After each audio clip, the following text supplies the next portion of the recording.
The story begins with Shinichi Kano, a hardcore otaku and the protagonist of the story. He gets rejected by his crush, punishing him further into the otaku rabbit hole. Thanks to his vast knowledge in anime, manga, and games, he lands a job in a company looking for such an otaku. However, his meeting goes sideways when he's dragged and kidnapped by his employer. Shinichi wakes up in a mysterious place and sees a maid, who is speaking a foreign language. She gives him a ring which allows them to talk to each other. Shinichi is taken aback by all this, but loves the attention he's getting. The maid introduces herself as Muso Foran, and she calls Shinichi her master. Another girl explains that Shinichi is in the capital of the Holy Eldant Empire. She introduces herself as Minori Kogunoma, a member of the Self-Defense Force. She explains that he was brought to the fantasy world of the Eldant Empire. The guy who dragged him, Matoba Jinzaburo, shows up in a car and explains to him that they discovered a strange hole in the jungle around Mount Fuji, which contained a wormhole to another world. The world of the Holy Eldant Empire. Unlike Earth, this world functioned on magic and had magical creatures such as dragons. Humans of Earth dispatched a team to this new world and struck a deal with the people of this fantasy world. They came with Amutech, an entertainment firm. As the general manager of Amutech, Shinichi Kano's job is to export Japan's best anime, manga, and video games to this world. Shinichi first tries to leave but is convinced to stay after hearing about the privileges he'll receive. Later that day, Musel gives him some tea and accidentally reveals her elf ears. She tells him that she's part elf. She says that elves are not treated well in this world. Shinichi tells her that he will never be mad at her for who she is. Since she can't read, he teaches her some basic Japanese letters. She introduces him to his servant, Brooke Darwin. Later, he is summoned to the court of the Empress to meet her, but he loses control when he sees that the Empress is a 16-year-old girl. This angers her and she uppercuts him. Matoba comes to the rescue and tells the Empress that in their world, one is not considered an adult until they are 20. This calms the Empress down. Minori introduces him to Chancellor Zaharl and the noble knight and Empress's cousin, Gallius N. Cordoval. Gallius expresses his doubts on the otaku culture and questions its value since it can be mastered by a mere child like Shinichi. This angers Shinichi, who calls Gallius a fool for judging otaku culture before experiencing it. Gallius charges at him in fury but is stopped by Zaharl. Shinichi's attitude amuses the Empress and she gives a green light for the Amutech project. Shinichi then spends his nights teaching Musel and his days bringing some anime or manga material that might interest this world. The Empress comes to supervise Shinichi's work one day and is quite impressed, so she allows him to call her by her first name, Petrolka. She orders Shinichi to read her a manga and tells everyone else to leave them. Shinichi convinces the Empress to leave Musel with them. As he's reading the manga, he gets more talkative with Musel, which makes the Empress jealous. She sits in Shinichi's lap and orders Musel to bring them tea. He's shocked to learn that elves and lizard people are treated like second-class citizens who must join the army to move up the ranks. Musel also used to be in the army and was known for her use of magic. One day, as he's reading a manga for Petrolka, she gets angry at Musel for interrupting them. Shinichi stops the Empress before she hits Musel and explains the values of equality and freedom to her. The Empress forgives Musel after being impressed by Shinichi's attitude once again. Shinichi promises to teach the Empress Japanese as well. Shinichi orders the construction of a school for everyone in the new world, which soon gets filled with children eager to learn. During his routine manga narration, the Empress confesses that she has never had fun with being with someone before. However, Shinichi upsets her by talking about Musel. Minori explains to Shinichi that the Eldant Empire is built on a feudal system, incompatible with the values of the modern world, and thus not ready for change. Later that day, Shinichi is surprised to learn that Musel can now form long sentences in Japanese. She asks Shinichi to take her with him to Japan, which makes Shinichi blush but also confused since he doesn't want to get his hopes up.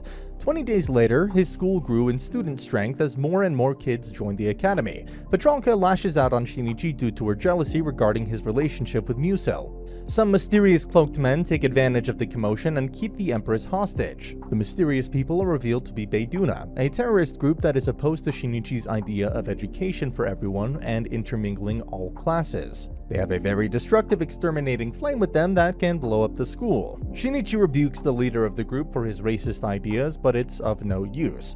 As the group prepares to kill him, Petrolka says that killing him won't do anything since he's just a figurehead from Japan. The leader then turns his attention to Petrolka. Meanwhile, Shinichi helps Minori get to her knife so she can cut the ropes. Later, Shinichi makes a ruckus to go to the bathroom. Minori uses that opportunity to cut the ropes and take out the guards. Muso also uses her magic to eliminate the guard. The leader pulls out the flame as a last resort, but Shinichi extinguishes it. Angered, the leader tries to stab Petralka, but Muso saves her. The Empress is taken aback by her sacrifice and asks her why she did that. Muso tells the Empress that she believes in Shinichi's dream that one day all classes will understand each other. Muso gets rushed to the hospital and fortunately survives the stabbing. The Empress has a change of heart towards Muso after the incident. Muso returns 1 month later to the mansion as Shinichi takes on his teaching duties. He teaches some otaku terms to his students, but his enthusiasm makes the lesson one-sided and difficult to follow. So Minori tells him to take a break and starts teaching on his behalf in the meantime. When they're getting back home, Minori senses an intruder approaching the mansion on her radar. Minori grabs her gun and they both search the grass near the mansion to find the intruder. They run into Urbia Hanaman, a werewolf girl who describes herself as a wandering artist. Shinichi is impressed by her art, but Minori speculates that she might be a spy from Bahailam, an enemy nation. She sends Ariba to jail for being a spy, even though Shinichi is against that decision. Shinichi protests against this decision in the Empress's court and tries to convince Gallius to let Urbia free, as her services as an illustrator will be highly valuable for the otaku culture work. The Empress tells Shinichi that he's only defending the werewolf girl because she happens to be pretty. Shinichi makes a failed attempt to hide that fact. The court is not convinced that Urbia should be allowed to live, so Shinichi pulls out the final trick. He tells the court that they can use Urbia as a double spy to make her deliver false information to the Bahalaim Empire. Gallius finds the scheme clever, and the Empress puts Urbia in the care of Shinichi. Shinichi is pleased by Urbia's artwork and compliments her skills. Urbia tells Shinichi that werewolves are taught to redirect their hunting instincts towards their goals. Next day, Shinichi gives a lecture on popular games from Japan to his students. He enthusiastically plays a visual novel game in front of the students to share the experience with them. He comes back and runs into Muso carrying tons of laundry. He commends her for working hard and helps her carry the load. This deepens their relationship as Muso starts to develop feelings for Shinichi. Later that day, he calls Urbia for dinner, but finds no response. He goes to check up on her, only to find her obsessively drawing. She glares at him and kicks him out of the room. He turns to find her still glaring at him. The next day, his classroom gets into a fight regarding fandoms. Minori settles this dispute with her gun. Shinichi can't stop thinking of Urbia's behavior and suspects that she wants to kill him.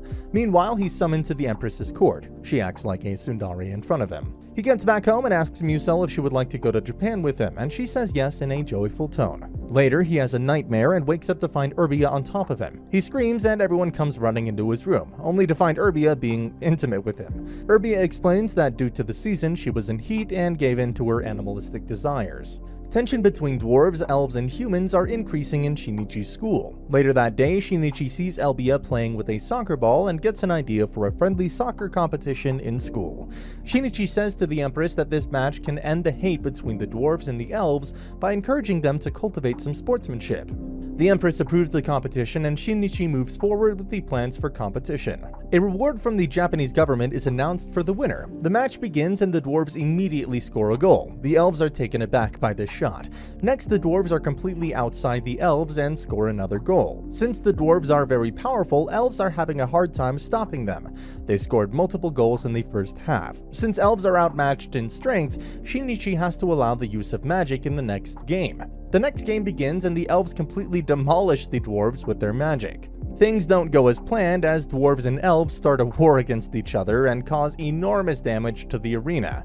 As everyone is unconscious, the match results in a draw, and both dwarves and elves get the prize. Shinichi convinces Matoba to let him go back to Japan for a while so he can purchase games himself. He asks Matoba to take Muso with him, but Matoba says that people of this world can't survive the atmosphere of his world. The next morning, Shinichi is drugged and taken back to his room. He unzips the luggage bag to find that Muso snuck into this world with him. He checks up on her and asks whether she's okay. After finding out that she's fine, he realizes that Matoba had lied to him in regarding the people of Eldant. Muso finds the technologies of this world fascinating. Shinichi takes Muso to Akiba with him. She sees people in maid costumes and mistakes them for being the same as her. Shinichi explains that it's called cosplay. He shows her around and has lunch with her in the famous soba restaurant. They get back home and Shinichi is having trouble keeping his composure since he has never been alone with a girl in his room. He leaves to get something as Musou gets ready for a bath. He goes back home and finds Musou on the floor. When shifting her to the bed, he has to stop himself from touching her. He then wakes up to find himself in the mansion once again. Petralka grows tired of all her responsibilities as an empress, so she escapes from the palace using clothes and curtains. She also leaves a note for everyone. Gallius dispatches his guards on the search for the empress. Shinichi finds Petralka sleeping inside a box in a warehouse. Gallius comes looking for her as well and wakes her up. Shinichi asks Gallius if she can take a day off, but Gallius says that the Empress must pay attention to important matters. Next day, the Empress locks herself up inside her room using a magic barrier that no Eldant can enter. Since Shinichi is not an Eldant, he could enter the room. Being a shut-in weeb himself, he decides to take the matter into his own hands. Gallius explains to Shinichi that Petralka is his cousin, and she inherited the throne when her parents were murdered by his parents. Since then, Petralka has buried herself with work in pursuit to become the perfect empress. Shinichi promises to make Petralka feel better and goes inside her room. Petralka tells him that she's trying to live like a hikikomori, an introverted weeb. Shinichi tells her that her room is lackluster when it comes to a hikikomori room and makes a new room for her. Shinichi enables her shut-in tendencies and plays games with her for hours. She then feels a need for a bath, so Shinichi and Petralka have to sneak out of the room. He distracts the guard so she can take a bath. They make it back to the room where Shinichi tells her the downsides of being an introverted weeb. He tells about his own experiences and how being a hikikomori has harmed him in the long run. Petralka finally decides to leave the room and resume her duties.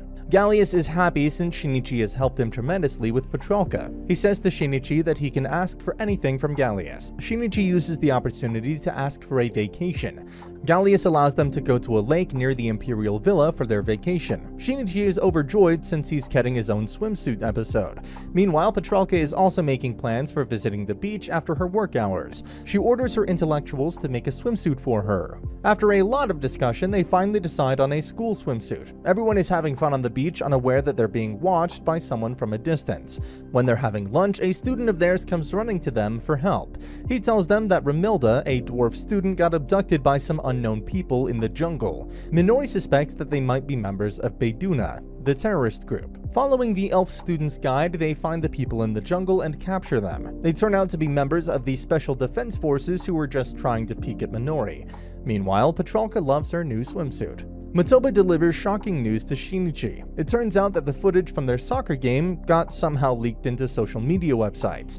This put their project at risk of being exposed to the outside world. Shinichi comes with a solution to the problem. He tells the CEO that they can pretend that the match was part of a fantasy movie. He hires his friends in the Eldant Empire to act in the movie, while Petralka acts as the main heroine.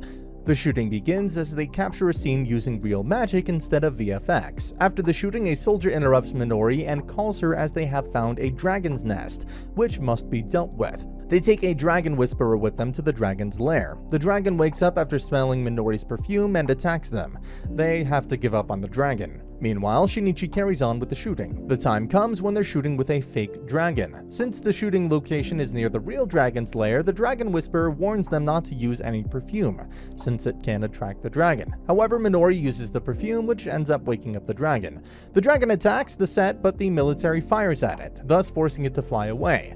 Later that day, Petralka shows her gratitude to Shinichi by kissing him on the cheeks. Shinichi's plan works, and the world is convinced that the soccer match was part of a VFX movie. Matoba compliments Shinichi for his work in the Eldant Empire, which gives Shinichi a huge confidence boost. Shinichi notices a lack of anime and manga material in the school and also realizes that the people of Eldant Empire are now becoming obsessed with the culture. He asks Minori to increase the number of copies the government is importing to the Eldant Empire. Minori advises him to take it up with Matoba since her word won't do the trick.